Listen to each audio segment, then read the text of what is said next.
warahmatullahi wabarakatuh. Perkenalkan, saya Dilasari Dewi Dharma Putri. Sini saya ditemani oleh rekan saya. Perkenalkan, nama saya Alkausar Fatimah Zahra dan teman saya. Dan saya Yudi Putraji. Ya, saya mau melakukan observasi di Basnas Sukoharjo.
Ya, Assalamualaikum warahmatullahi wabarakatuh. Nama saya Sugianto, pelaksana bagian pendistribusian Basnas Kabupaten Sukoharjo.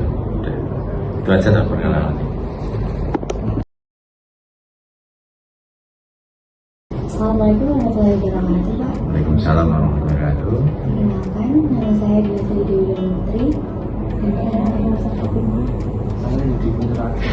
Di sini kami izin untuk mewawancari di Basnas Sukoharjo ya, Pak. Ya. Terkait tentang zakatnya dan terkait pelayanan. Langsung saja ya, Pak. Pertanyaan yang pertama, bagaimana struktur lembaga zakat di Basnas ini, Pak? Secara struktural kita ada 5 pimpinan, jadi ada ketua, kemudian wakil 1 bagian pengumpulan, wakil 2 bagian pendistribusian, wakil 3 bagian pelaporan, kemudian wakil 4 bagian SDM dan keuangan. Maksudnya wakil 3 itu bagian pelaporan dan keuangan, kemudian wakil 4 bagian persediaan sama SDM secara struktural. Kemudian pelaksana kita ada 2 pelaksana pendistribusian, 1 pelaksana bagian pengumpulan, 1 pelaksana bagian pelaporan keuangan, 1 pelaksana bagian SDM. Kemudian ada OP1, ada resepsionis 1, kemudian ada 2 mahasiswa yang magang, mahasiswa UIN juga yang magang di Basnas Kabupaten Sukoharjo saat ini. Selanjutnya yang kedua, zakat apa saja yang dihimpun di Basnas Sukoharjo ini, Pak? Kita zakat mal, terutama zakat mal, kita zakat berita juga. Kemudian sekarang kita ada perpunya untuk zakat profesi ya. Zakat profesi kita juga sudah di Perbasnas sudah ada, undang-undang sudah ada, kita pengumpulannya menyangkut itu. Selanjutnya, bagaimana cara Basnas Sukoharjo melakukan pengumpulan zakat, infak, dan sedekah dari masyarakat sekitar?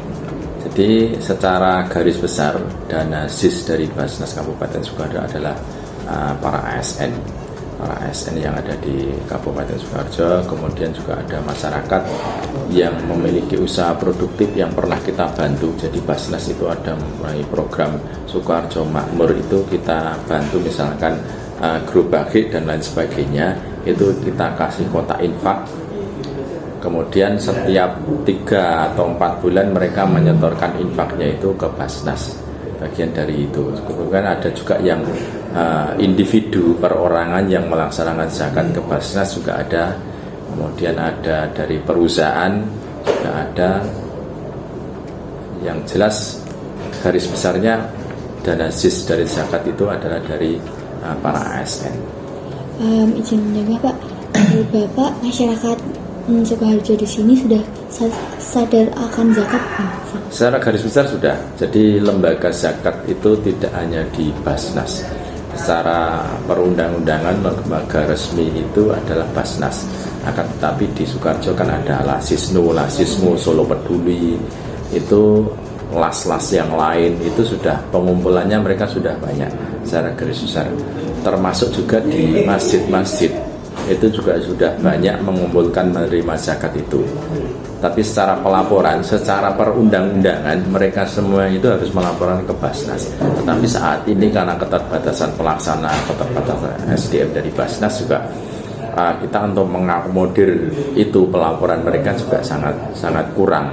Makanya kita belum meranah itu. Kita juga belum bisa mengelola itu. Selanjutnya Pak, bagaimana proses pendistribusian zakat, infak, dan sedekah yang telah terkumpul di Basnas Sukoharjo ini kepada masyarakat yang membutuhkannya Pak? Ya, yang pertama mungkin ada permohonan dulu. Jadi masyarakat ada permohonan ataupun ada temuan dari ataupun dari laporan dari masyarakat, misalnya ada sosial media dan lain sebagainya, kita verifikasi ke lapangan. Jadi ada tim surveinya ke lapangan, kita verifikasi, kemudian hasil survei itu kita sampaikan ke pimpinan merapat plenokan, diputuskan berapa. Jadi segala keputusan bantuan itu harus melalui rapat pleno. Karena kita ada lembaga pemerintah yang non struktural ya, jadi harus sesuai dengan SOP-nya. Jadi kita mengeluarkan itu juga harus mencari pertanggungjawaban, ada berita acaranya, ada nanti bukti penyerahan dan lain sebagainya. Yang jelas nanti kita itu ada laporan, survei, ataupun permohonan yang masuk ke Basnas, ataupun temuan. Kita bahkan bisa, misalkan kita jalan-jalan atau pergi itu menemukan orang yang secara syar'i itu layak dibantu, ya kita verifikasi, kita bantu. Dalam pendistribusian zakat, infak, sedekah itu apakah sudah tepat sasaran Pak? Insya Allah kita tidak keluar dari 8 asnaf, insya Allah. Jadi kita itu di Basnas ini selain audit internal, kita juga ada audit syariah yang dari Basnas RI. Kita 2 kali didatangi audit syariah dari Basnas RI, dan hasilnya, karena ini belum menjurus ke hasilnya, hanya pendampingan audit syariah. Kemarin Basnas RI juga sudah mengapresiasi apa yang kita lakukan, itu insya Allah sudah sesuai dengan prosedur, tidak keluar dari 8 asnaf ini. Berarti di Basnas Sukoharjo ini ada audit internalnya 1 orang atau 2 orang Pak? Audit internalnya kita itu ada 2. Aslinya ada 2, dari Kemenak 1, yang dari Masjid Agung itu 1. Secara struktural seperti itu. Tapi kemarin kita mengambil audit KAP yang ada di Jogja. Hasilnya sudah keluar kemarin, itu WTP kita. Jadi kita wajar tanpa pengecualian, jadi hasilnya sudah seperti itu. Kalau boleh tahu, apa saja Pak tantangan yang dihadapi oleh Basnas Sukoharjo dalam menjalankan tugasnya sebagai lembaga pengelola zakat, infak, dan sedekah? Ya, yang jelas kita sangat kekurangan tenaga ya, SDM kita terbatas karena mungkin dana yang kita kumpulkan itu sekarang itu mungkin 5M nanti. 5M itu dengan dikelola 6 orang itu kita itu sangat berat sekali. Hampir-hampir apa ya, siang itu kita itu istirahat pun harus pekerjaan itu wis nyuri sekali. Jadi ya karena 6M itu berat, bagi saya berat. Pendistribusian 2 orang ini dibantu teman-teman itu juga saya kira juga masih keteteran ya. Ya, saya kendalanya mungkin SDM itu, kemudian dari segi kemampuan, insya Allah kita sudah mumpuni. Kita di Basnas Kabupaten Sukoharjo ada pelaksana yang sudah tersertifikasi sebagai amil dari Basnas RI.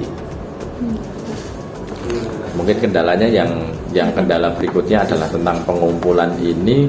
Tidak semua target yang kita inginkan itu tercapai. Misalkan ASN, potensi zakat ASN di Kabupaten Sukoharjo itu bisa 15 sampai 20 M satu tahunnya.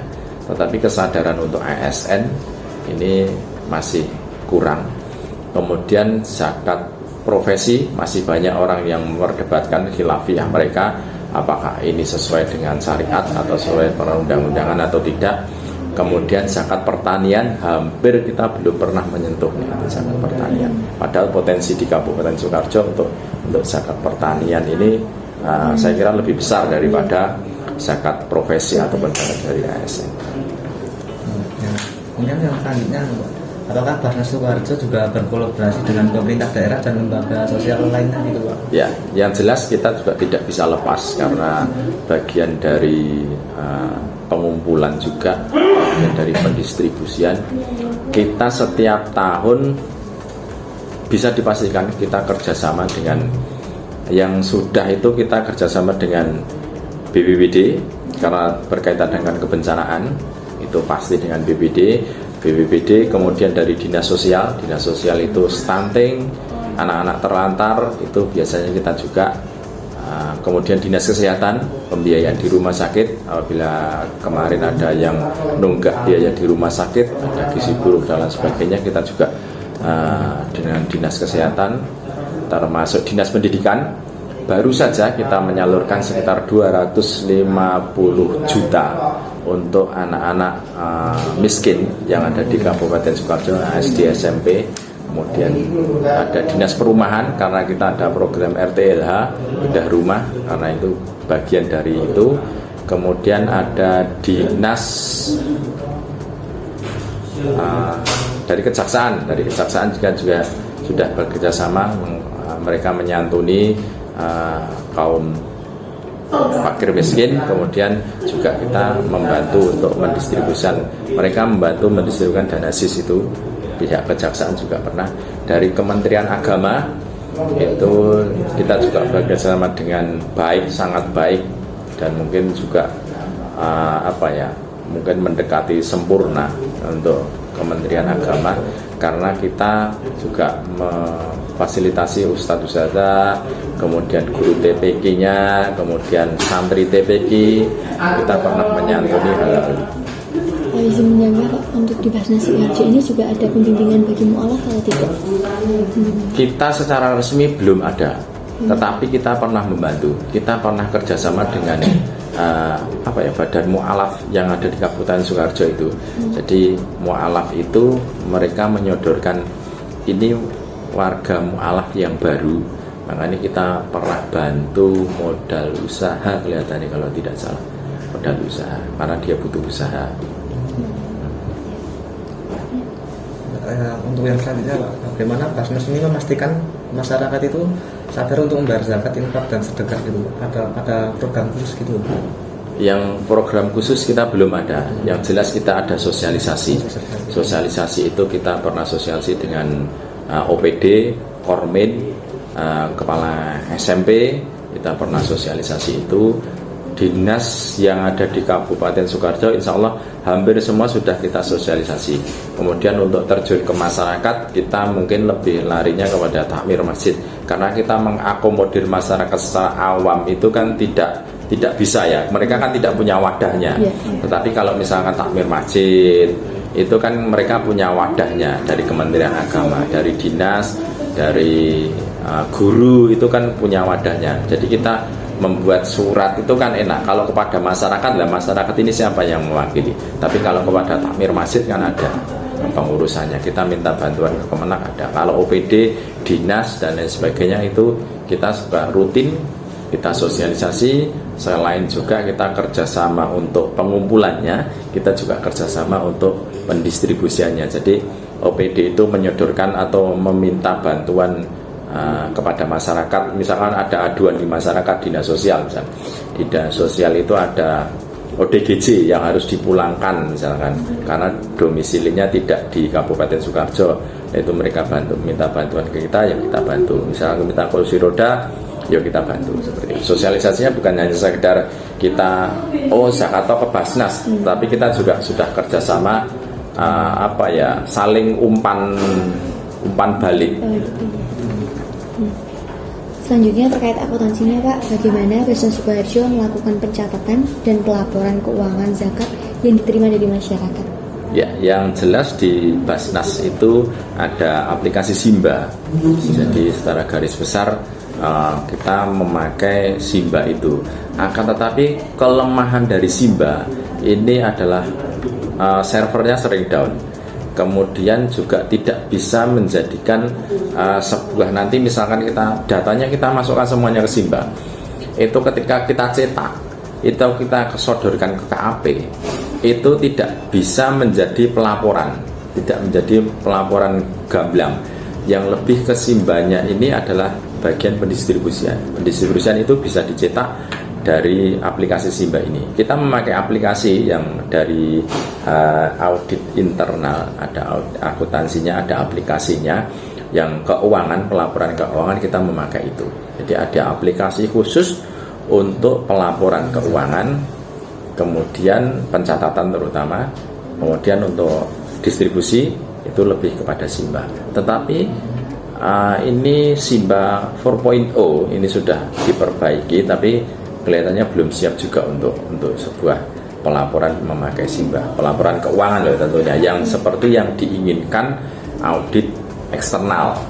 Kita bukan hanya, kalau pelaporan mungkin bisa dibaca, bisa balance, tetapi ketika kita mau audit eksternal itu tidak bisa, belum memenuhi syarat untuk menjadikan sebuah nanti audit eksternal seperti yang kita lakukan kemarin. Ya kita pakai Simba ya belum bisa, makanya kita pakai aplikasi sendiri yang hasilnya kemarin WTP itu. Berarti Simba itu kalau nggak salah itu dipakai semua Basnas ya? Iya, pakai semua Basnas. Berarti Basnas Sukoharjo belum ada yang satu buat Basnas Sukoharjo sendiri, belum ada ya Pak pencatatannya? Semua itu bukannya terintegrasi gitu ya? Ya, itu kan terintegrasi jadi nasional. Ya. Selanjutnya, bagaimana Basnas Sukoharjo memastikan bahwa setiap dana zakat yang diterima telah dihitung dengan benar dan sesuai dengan ketentuan zakat, Pak? Ya, kita ada tim keuangan nanti akan menghitung dana sisnya itu, kemudian dimasukkan kepada Bank Jateng Syariah, kemudian ada juga yang di BSI, kemudian tiap akhir bulan itu dihitung hak amilnya berapa, kemudian infaknya berapa, kemudian zakatnya berapa. Jadi memang kita sudah itu kewenangan tim keuangan, harusnya yang menjawab ini tim keuangan, tapi dari garis besar seperti itu. Tentang audit Mbak. Ya. Bagaimana itu Basnas Sukoharjo melakukan audit untuk memastikan bahwa pengelolaan zakat dilakukan transparan dan akuntabel? Ya, kemarin kita auditnya itu Kumala di Lali di Jogja itu. Ini nanti bisa tak ambil ke hasilnya WTP, nanti bisa difoto. Dan jelas kita sudah memakai audit eksternal, kita audit syariah. Kalau mungkin audit eksternalnya itu lebih enak daripada audit syariah ya. Kalau audit syariah itu kalau tidak sesuai syar'i kan harus dikembalikan. Kalau audit eksternal kan yang penting pelaporannya balance ada, imbang, buktinya ada. Tapi audit syariah misalnya gini, kita mengeluarkan dana 5 juta, kalau secara akuntabel audit eksternal yang penting tanda terimanya keluar 5 juta, keluarin 5 juta, ini tanda terimanya diserahkan 5 juta, buktinya ada 5 juta. Akan tetapi kalau audit syariah kan tidak, 5 juta ini dananya dari mana? Dana zakat, infak atau sedekah. Terus digunakan untuk apa? Misalkan untuk membantu anak yatim. Loh, ini terus digunakan anak yatim ini kategorinya mereka asnafnya apa? Miskin, fakir, atau memang orang kaya. Kalau orang kaya nanti larinya jangan zakat misalnya, diambil dari infak. Jadi sudah lebih menjurus. Ada beberapa Basnas yang tidak sesuai syariat, makanya bantuan itu suruh mengembalikan, harus mengembalikan. Karena audit syariah itu ya kalau tidak sesuai syariat ya salah. Tapi di Basnas Sukoharjo belum pernah kejadian mana? Belum pernah, alhamdulillah belum pernah. Kita sangat berhati-hati. Jadi rapat pleno itu memang kita sangat berhati-hati dengan syariah ini. Kemudian kita juga menggandeng audit syariah ini dari Kementerian Agama. Jadi orang-orang yang dalam insya Allah lebih paham tentang syariatnya, karena di Kemenak itu kan ada badan wakafnya, jadi badan wakaf dan zakatnya, jadi lebih mengetahui. Selanjutnya, bagaimana Basnas Sukoharjo ini menyusun laporan keuangan zakat yang dapat dipertanggungjawabkan ke masyarakat dan pihak yang berwenang? Ya, seperti yang saya sampaikan tadi, kita juga memakai aplikasi yang ada di Simba, kemudian ada di aplikasi audit kita yang dari KAP itu. Kita juga ada bimbingan. Jadi selain kita melaksanakan pencatatan pelaporan, kita juga melakukan bimbingan. Jadi tiap closing 1 bulan terakhir itu kita saling mengaudit. Harapannya misalkan pengumpulan berapa, pendistribusian berapa, kemudian sesuai enggak dengan pencatatan keuangannya. Kemudian dari ini kita sodorkan kepada pimpinan, maka bagian keuangan dan pelaporan ini sudah sesuai atau belum. Jadi tarafnya kita mengeluarkan uang, misalkan saya sampaikan tadi 5 juta, itu kita survei, rapat pleno, kemudian disetujui pimpinan, pihak keuangan mencairkan, disetujui dengan pihak keuangan baru menyerahkan ke bagian pendistribusian diserahkan kepada mustahiknya, terus kita minta tanda terima berita acara, baru kita serahkan kepada pelaporan. Jadi sangat berkaitan. Misalkan kita mau cari selisih uang 5.000 di Basnas, itu pasti ketemu. Nanti larinya di mana pasti ketemu, karena saling berurutan dan melewati berapa? 3 ya, 3. Jadi 3 pendistribusian, pengumpulan sama keuangan. Jadi ini kan saling berkaitan. Ya.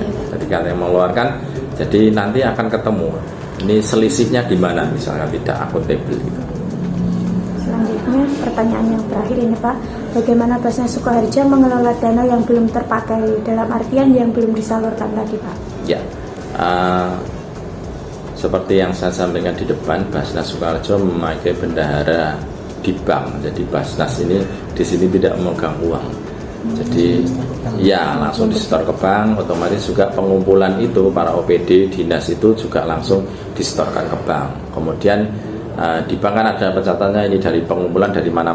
Kemudian kita kalau mau mengambil, yaitu tadi prosesnya yang saya sampaikan tadi, kita baru dirapatkan, kita ACC, baru kita sodorkan ke bagian keuangan baru mengambil ke bank baru diambil ke pihak keuangan, diserahkan ke bagian pendistribusian. Alurnya seperti itu.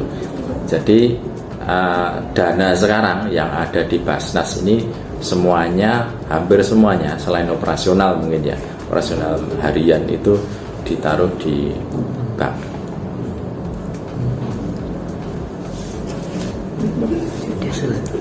Mungkin itu Pak yang kami tanya-tanyakan tadi. Kami dari benar-benar mengucapkan terima kasih banyak. Jadi, mau diwawancarai Pak. jadi, Maaf, salah ya. dari Bapak.